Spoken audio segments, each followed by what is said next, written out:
नमस्कार, आप देख रहे हैं एक देश एक आवाज न्यूज 24। आज हम बात करते हैं थाना पनकी अंतर्गत कांसीराम कॉलोनी में हुई ट्रेजेडी की।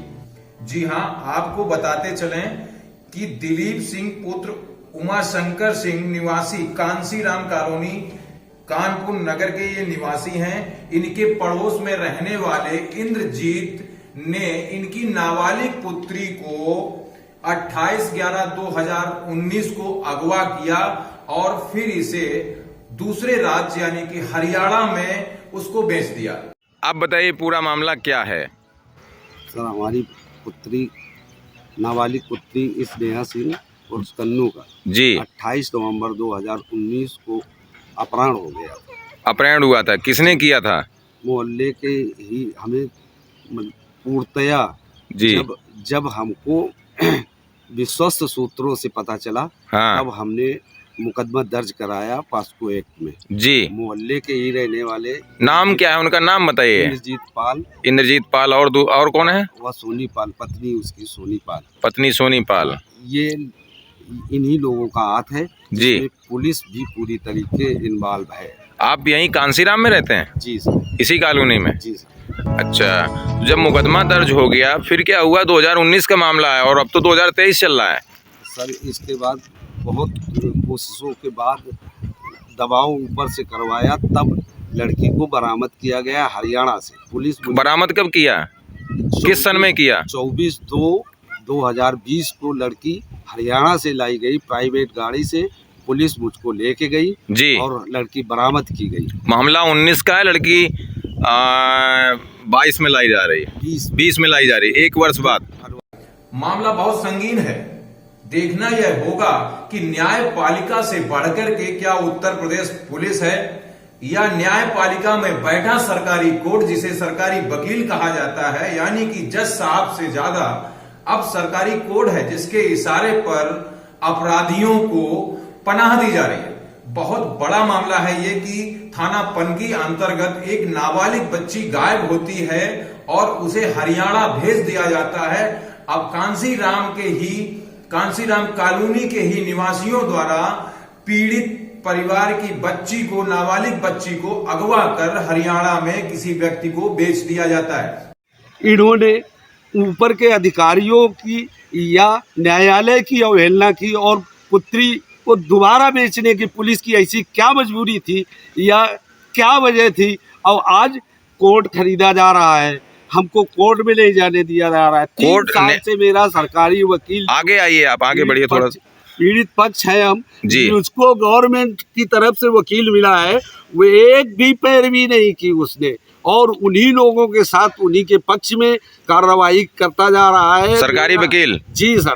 तो क्या सरकारी वकील क्या कह रहा है? वो कह रहा है कि तुम प्राइवेट वकील लगाओगे, वो क्या कर लेंगे, फैसला तो मैं चाहूंगा वो होगा। क्या सरकारी वकील क्या फैसला करेगा? वो तो न्यायालय कर रहा है ना, न्यायाधीश बैठे हैं वहाँ। जी, न्यायालय में हमको मतलब पूर्णतया जी किसी भी तरीके की संतुष्टि नहीं है। यहाँ से हमें न्याय नहीं मिलेगा और हमको ही किसी न किसी तरीके से प्रताड़ित करके और केस को खत्म कराना चाहते हैं, हमको ही फंसाना चाहते हैं। क्यों फंसाना चाह रहे हैं भाई? मरवाना चाहते हैं सर। अरे भाई, ऐसे कोई नहीं मरवा सकता। अगर कोई फंसाने की कोशिश कर रहा है तो न्यायालय है, न्यायालय में आप मुख्यमंत्री जी हैं। हम पुलिस लोगों के सताए हुए पुलिस के पास गए, वहां से न्याय नहीं मिला तो फिर हम कोर्ट गए। आज हम कोर्ट, अब सर मुझे दिखाई नहीं देता कि अब हम कहाँ जाएं। लोगों का विश्वास होता है कोर्ट पर और लोग पूर्णतया विश्वास करके जाते हैं, मगर कोर्ट में भी इस तरीके की परिस्थितियों ने मुझको तोड़ के रख दिया है। जी हाँ, जब व्यक्ति के द्वारा कमिश्नरेट में एक प्रार्थना पत्र दिया गया है, 4/2/2020 को एक प्रार्थना पत्र दिया जा रहा है, जिसकी तफ्तीश और उसकी कार्रवाई के चलते जब टीम गठित हुई, उस लड़की को हरियाणा से दबोचा जाता है और उसे न्यायालय में पेश किया जाता है। मुकदमा भी पंजीकृत किया जाता है, 363 और 66 में मुकदमा भी लिखा जाता है। इसके बाद उस बच्ची को न्यायालय में पेश किया जाता है। एडीजे 25 में जज साहब आदेश भी करते हैं कि बच्ची को नारी निकेतन या फिर पिता के हवाले उस बच्ची को किया जाए, वो अपने घर भी जा सकती है। लेकिन पनकी एसएचओ साहब ऐसा कहां कर सकते थे? क्योंकि अपराधियों से साठ गांठ के चलते कोर्ट साहब का वर्चस्व कम हो जाएगा, अर्थात सरकारी वकील के काले कोट की चमक धीमी हो जाएगी। जज साहब का कोई अस्तित्व नहीं है। न्यायपालिका पर प्रश्न कौन लगा रहा है? न्यायपालिका को घेरे में कौन ले रहा है? अर्थात सरकारी एडवोकेट, सरकारी वकील। प्राइवेट पीड़ित परिवार द्वारा जब प्राइवेट एडवोकेट भी किए गए, उनकी भी खरीद फरोख्त हो गई। इसके बाद जब सरकार ने सरकारी वकील को पीड़ित परिवार को दिया, इसके बावजूद भी उत्तर प्रदेश पुलिस का कलेजा नहीं कांपा। जी हां, पनकी एसएचओ कितने सरगना है। सरगना, हालांकि ये शब्द हम इस्तेमाल कर रहे हैं, पुलिस के लिए इस्तेमाल कर रहे हैं, लेकिन सरगना तो हम अपराधियों को कहते हैं। क्या पुलिस के इस कारनामे से क्या आप संतुष्ट हैं? कोर्ट की अवहेलना करके और दोबारा पुत्री को भेज दिया गया। इसके बाद हमको हर तरीके से मारने से लेके दूसरे झूठे मुकदमे में फंसाने तक की। और मेरा रास्ते में मैं ड्यूटी जाता हूँ सर। तो कहाँ ड्यूटी करते हैं आप? दादा नगर में जाते हैं। अच्छा, दादा नगर कर जाते हैं। हाँ। प्राइवेट नौकरी करते हैं? जी सर। और हम साइकिल चलाना छोड़ दिया। 2 बार साइकिल से, 1 बार स्कूटी से हम जा रहे थे, पीछे से टक्कर दी जा रही है हमको। अच्छा, एक्सीडेंट कराया जा रहा है? कितने बार एक्सीडेंट हुआ आपका? 3 बार एक्सीडेंट हो चुका है। 3 बार एक्सीडेंट हो गया। ये चोट लगी, ये कब की है चोट? ये सर देखिए, ये सर लगी। और ये घुटना 1 महीने, घुटने की ये हड्डी हिल गई थी ऊपर की, तो 1 महीने मैं ड्यूटी नहीं कर पाया। अच्छा। खर्चे के लिए परेशानियां खड़ी हो गई सर। क्या पुलिस के कभी बड़े अधिकारी या न्यायालय में दोबारा जज साहब के पास आप मिले, कुछ कहा आपने? सर, इस मुकदमे को दर्ज कराने के लिए हमने बड़े अधिकारियों से संपर्क किया था जी, जहां से उन्हीं के आदेश के द्वारा मुकदमा दर्ज हुआ था जी। पुलिस ने हमें थाने में कोई सहयोग नहीं किया। तो पुलिस ने उस बच्ची को जज साहब के आदेश की धज्जियों को उड़ाकर हरियाणा ही भेज दिया।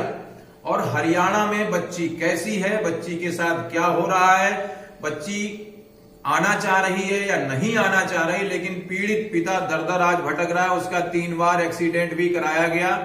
पीड़ित पिता दिलीप सिंह दादा नगर किसी इंडस्ट्री में, कंपनी में वो काम करते हैं, और वहां पर जब वो जाते हैं तो उनका 3 बार एक्सीडेंट होता है। 3 बार एक्सीडेंट कराया जाता है। इसके बाद में अब वो बस से जा रहे हैं, यानी कि कंपनी की जो बस है जो मजदूरों को लेकर के जाती है, अब वो अपने साधन से नहीं जा पा रहे हैं। अब उन्हें बस से जाना है, क्योंकि उन्हें डर है कि हमारा फिर एक्सीडेंट होगा। सरकारी वकील साहब जो हैं, उनकी कृपा दृष्टि इतनी है कि वो सृष्टि चला रहे हैं। उनका कहना है कि यदि आप आगे उछलोगे तो बेमौत मारे जाओगे। दहाड़ मारकर मीडिया के सामने रो रहा है पिता कि आखिर बच्चों का दर्द क्या होता है। नाबालिग बच्ची की खरीद फरोख्त कर अपराधियों ने, आरोपियों ने उसे हरियाणा भेज दिया। बच्ची की मां नहीं है, बच्ची के पिता हैं, बच्ची की दादी है, लेकिन पिता से वह नहीं मिल सकती। उसको पुलिस ने पास्को एक्ट में मुकदमा लिखने के बाद आखिर हरियाणा क्यों भेजा? पीड़ित व्यक्ति ने आज मीडिया के समक्ष रोते हुए अपने बयानों में कहा भी है और अपील भी की है उत्तर प्रदेश सरकार से। माननीय मुख्यमंत्री जी से अपील की है कि मैं उच्च न्यायालय की शरण में जाऊंगा, माननीय मुख्यमंत्री जी से मिलूंगा। क्या 2019 का मामला पास्को एक्ट में लिखा जाता है? इसके बाद बहुत बड़ी चीज हम आपको दिखा रहे हैं। एक संबंध जारी होता है, एक संबंध जारी होता है। इस संबंध को हम आपको पढ़कर सुनाते हैं। दिलीप सिंह सनाब Uma Shankar Singh, RO 21-212/4 Kanshiram colony, PS Panki को संबंध दिया जाता है कि अभियोजन की ओर से सरकार साक्ष्य दे रही है। अतदेव एतद्वार आहूत किया जाता है कि इस न्यायालय के समक्ष अगले 9 मास के 15 दिवस को 10 बजे दिन को उक्त परिवार के विषय में संयुक्त आप जो कुछ जानते हो उस संबंध में साक्ष्य देने के लिए उपस्थित हो।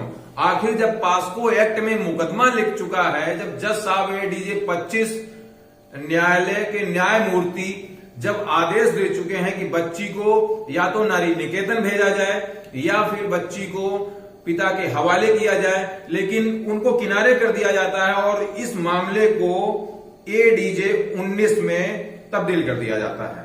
ये एडीजे 19 में मामला पहुंच जाता है, कोर्ट बदल जाती है, मतलब एडीजे 25 से एडीजे 19 चला जाता है मामला। और इसके बाद भी बच्ची आज नाबालिग, अब भी नाबालिग है, और ऐसी स्थिति में वह कहां है, कैसे है।